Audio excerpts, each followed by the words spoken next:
things just got a whole load worse for Meghan Markle because her sister Samantha ain't going anywhere. No. This scandal comes as no surprise. Speculation about the children has been simmering for years. Did you make Kate cry? No, the reverse happened. In my opinion, she would still be a waitress if it wasn't for Dad.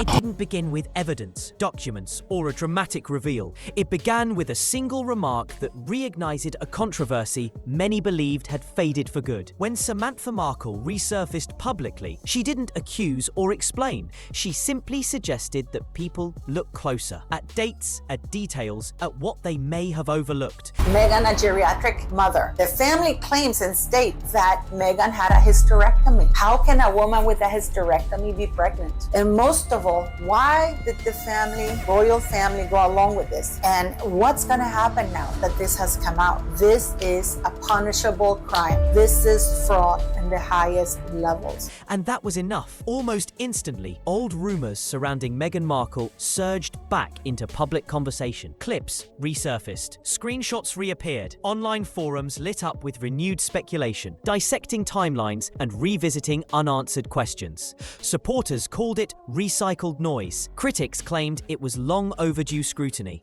When you have been lied about for a series of years, how hurtful that is. What made this moment different wasn't new proof. It was timing. Years after stepping away from royal life, Meghan and Harry had largely moved on from public explanations. The palace remained silent. And into that silence stepped a family member who knows the story from the inside, or at least claims to. Whether these claims hold weight or collapse under scrutiny is still up for debate. But one thing is undeniable. Once Samantha spoke, the audience reaction was immediate, emotional, and intense. I'm going to quote Tom Bauer by saying, he said, look, we all laughed at Samantha and she was right. And everything she said has come true. And as the internet would soon prove, this was only the beginning. The tension between Meghan Markle and her family didn't appear overnight. It unfolded quietly as her public profile rose. As Meghan transitioned from actress to global royal figure, relationships behind the scenes reportedly unraveled. I do believe because there are no delivery certificates. Samantha Markle has long claimed that communication slowed, then stopped entirely, describing a gradual erasure rather than a sudden fallout. People think her kids are fake, they think they're AI. In interviews, she has framed the distance not as a byproduct of fame, but as a deliberate decision to redraw the past. Who was present, who mattered, and who no longer fit the narrative. And there's a very big difference. It was deliberate. To supporters of Meghan, this is a familiar story of setting boundaries under intense scrutiny. To critics, it reads as abandonment. What's clear is that the silence hardened into resentment, and that unresolved fracture became the emotional engine behind everything that followed. Silence everybody and just produce a DNA sample.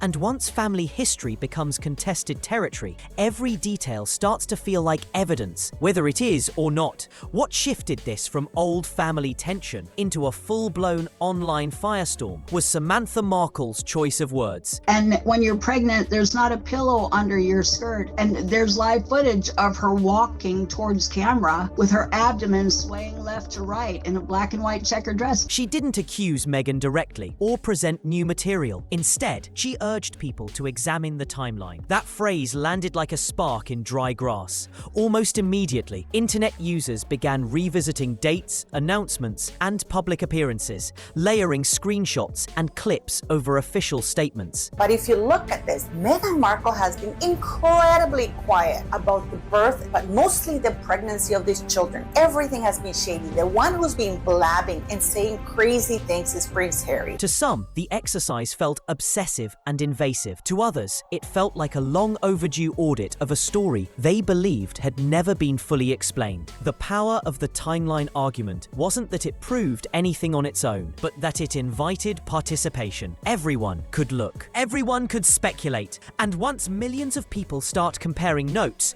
perception can shift faster than any official response ever could. When she said, "I lost my father," we knew that she didn't lose our dad, she iced our father. As timelines were pulled apart online, long-running speculation that once lived on the fringes moved into the spotlight. Commentators revisited moments they claimed felt overly controlled, from tightly managed public appearances to the absence of the traditional transparency people associate with royal milestones. Wouldn't have jived, wouldn't have been consistent with the truth. Supporters pushed back hard, calling the scrutiny intrusive and unfair, while skeptics argued that unanswered questions invite doubt. What kept the discussion alive wasn't a single clip or claim, but the accumulation of small details that different audiences interpreted in completely different ways. Here, the doctor talks about both the children, and listen to what she says. In the absence of clear confirmation or correction,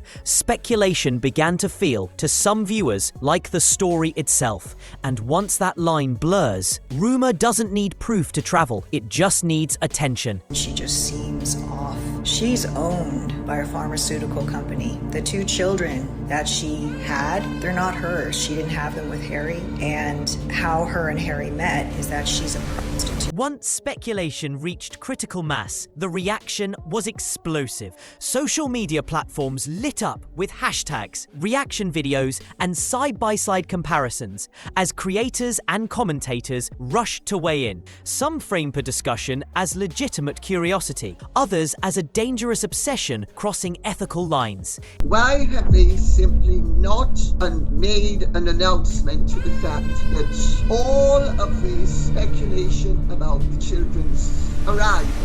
Every clip sparked a counterclip. Every claim triggered a rebuttal. What might have faded as niche chatter instead became a full-scale digital spectacle. And through all of it, official voices remained quiet. No detailed statements, no clarifications, just silence. That absence didn't calm the situation, it amplified it. To critics, the quiet felt calculated. To supporters, it felt dignified. But to the algorithm, it was gasoline. Engagement soared, narratives hardened, and the controversy stopped being about what was true and became about what people believed. At this point, the conversation stopped feeling like celebrity drama and started drifting into something more serious. Online discussions moved beyond personalities and into questions about institutions, tradition, and transparency. Commentators began referencing long-standing royal customs and debating whether modern life had outgrown them, while others warned that internet speculation was being mistaken for evidence. Legal analysts and historians urged caution, reminding audiences that public perception can spiral far faster than facts are established. Still, the damage was already done. Once a story reaches this stage, it no longer matters who started it. What matters is that it has shifted how people see the entire system around it. And that shift made the silence from official channels feel heavier than ever, setting the stage for what came next.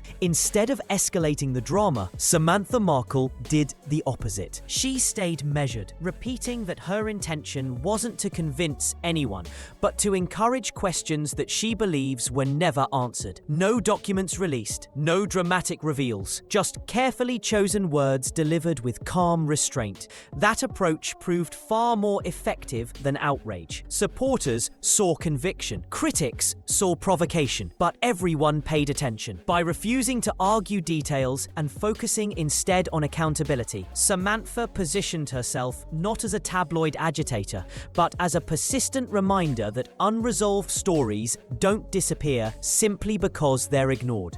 And in a media environment driven by certainty and sides, her refusal to declare victory kept the controversy alive, hanging in the air, unresolved, and impossible to neatly dismiss. So where does all of this leave the story? There's no definitive proof, no official confirmation, explanation and no clear resolution. Only a family divided, a public split, and questions that refuse to fade. Some viewers see exaggeration, others see possibility. What's undeniable is that once narratives are questioned, even the most polished public image can crack. Samantha Markle's persistence reminds audiences that perception often shapes reality as much as facts do. And for viewers who want to follow the next chapter, the controversy doesn't end here. There are timelines to revisit, interviews to watch, and new angles waiting to unfold. The story is ongoing, the questions remain, and the only certainty is that people will continue watching, analyzing, and debating long after the headlines fade. And that's where we leave today's story, at the edge of questions that may never be fully answered. Samantha Markle's words, measured and deliberate, have reignited a debate that touches family, fame, and the public's fascination with royalty. Whether you see her as a whistleblower, a critic, or simply a voice demanding accountability, one thing is clear. The narrative around Meghan Markle has never been straightforward.